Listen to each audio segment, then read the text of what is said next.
Well, it seems as though the establishment is still harping on the so-called Bernie bros narrative. Bernie Sanders himself wants to focus on issues that matter, like Social Security, and how Biden's record of trying to cut Social Security is a giant vulnerability for him if he's the nominee to go up against Donald Trump in the general election.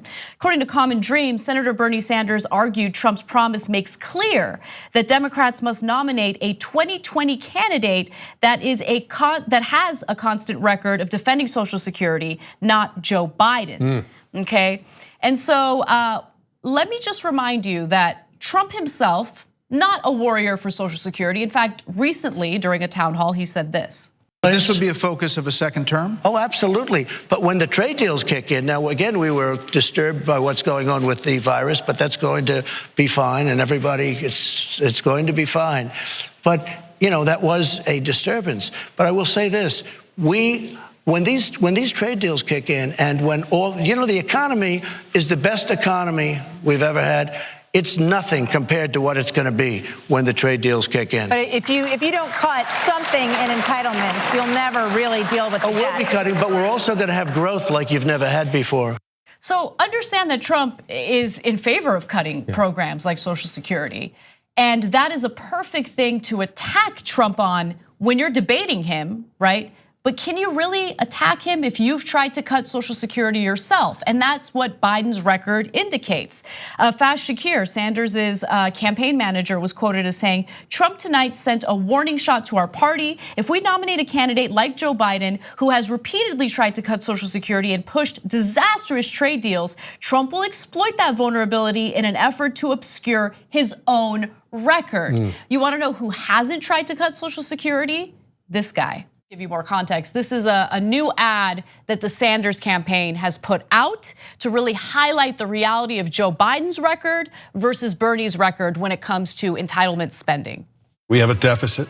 We have Social Security and Medicare looming. Would you consider looking at those programs, age of eligibility, absolutely. Cost of living, put it all on the table? The answer is absolutely, you have to. I mean, it's one of the things that my, the political advisors say to me is, whoa, don't touch that third. Look, the American people aren't stupid. It's a real simple proposition. Social Security is not the hard one to solve. Medicare, that is the gorilla in the room. And you've got to put all of it on the table. Everything. Everything. You've got to. People all over this country say that is nuts. That's nuts. Anybody in the Congress who believes in cutting these life-important benefits, we're going to give them a political choice they can't refuse. And that is, if they vote to cut Social Security, they may well not be returning to Washington. All right, so we've been talking about vulnerabilities if Joe Biden is the nominee all week, because I think it's important for voters to know that if you care about beating Donald Trump, you need to pick the right nominee. Biden ain't it. That's my commentary on this. What do you guys think? So Biden's support for Social Security cuts just tack perfectly with the establishment of both parties. Cutting Social Security has been a bipartisan consensus in the establishment of both parties for 20 years. In the late 90s, the Clinton administration tried to privatize Social Security and was derailed by the Lewinsky scandal. So Monica Lewinsky saved Social Security with her affair. Thank you, Monica. Thank you, Monica. In 2006, the Bush administration tried to privatize Social Security, and they couldn't because of the groundswell of unpopularity that came upon him after the Iraq War. And then in 2011, the Obama administration tried to cut Social Security significantly as part of their grand bargain with Mitch McConnell, and that was destroyed by the extreme right wing that thought it didn't go far enough. So Biden has been trying to cut Social Security his whole career. And he's honest about it. Yeah. I mean, in the clips that we showed you, he says that he tried to do it over and over again. Yeah. I think people forget that a lot of MAGA voters voted for Trump because of racism, but also some MAGA voters voted for Trump because of populism, because of his populist message, because he said it's not fair that you don't have health care. We're gonna give health care to everybody, and we're gonna keep Social Security. Remember that? A lot of those people voted for him because they thought he had a populist message, which turns out he's a jerk. He's not. Bernie Sanders really has a populist message. He believes in expanding Medicare for all, keeping Social Security, strengthening Social Security. I feel like we're gonna pick up a lot of MAGA voters for Bernie because of those issues. Totally. Yeah, and that always gets minimized. Actually, it doesn't even get talked about in the mainstream press because there's this assumption that, oh, all of Trump's voters voted for him because he's a terrible racist. Don't get me wrong, those people certainly exist. But there were a lot of people in the middle of the country who lost their manufacturing jobs. They were left behind, not just by Republicans, but certainly by corporate Democrats. And they're angry and willing to risk it all just to take a chance on someone who's anti-establishment. Unfortunately, the person who they ended up voting for because they were really left with no options was Donald Trump, and he lied to them. I have no doubt that with Bernie's record and with his consistency on fighting for the working class, he could pick up some of those voters.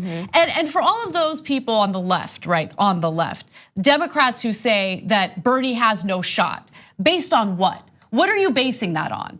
Because every obstacle you could imagine has stood in his way. The mainstream press has been a giant obstacle. The corporate Democrats in Congress have been a massive obstacle.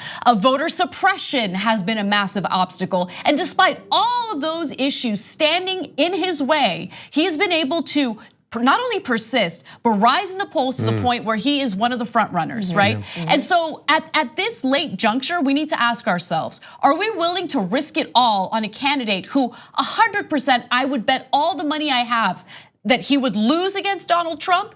Or are we going to fight for the one candidate that we know would not only beat Donald Trump, but push this country in a better direction? That's my question. Anna, you mentioned the biases of the mainstream media that they never talk about openly, but one of them is that they take as an article of faith that the national debt is this like looming disaster that's gonna bankrupt us all, and that the only way you can deal with the national debt is if you cut Social Security and Medicare. They never talk about that with military spending or tax cuts or anything like that, only by cutting in these like enshrined entitlements that they see as like this political third rail that voters are too selfish to accept, right? But that is such an ingrained bias in the media. I mean, if you saw Tim Russert basically, I mean, I feel bad for Biden in a way because he's just like, are you gonna cut, like, it's like a brave thing to be like, are you gonna cut Social Security? Are you gonna cut Social Security? Biden's like, yeah, I'll cut it. Thanks for watching The Young Turks, really appreciate it. Another way to show support is through YouTube memberships. You'll get to interact with us more. There's live chat emojis, badges. You've got emojis of me, Anna, John, JR. So those are super fun. But you also get playback of our exclusive member-only shows and specials right after they air. So all of that, all you gotta do is click that join button right underneath the video. Thank you.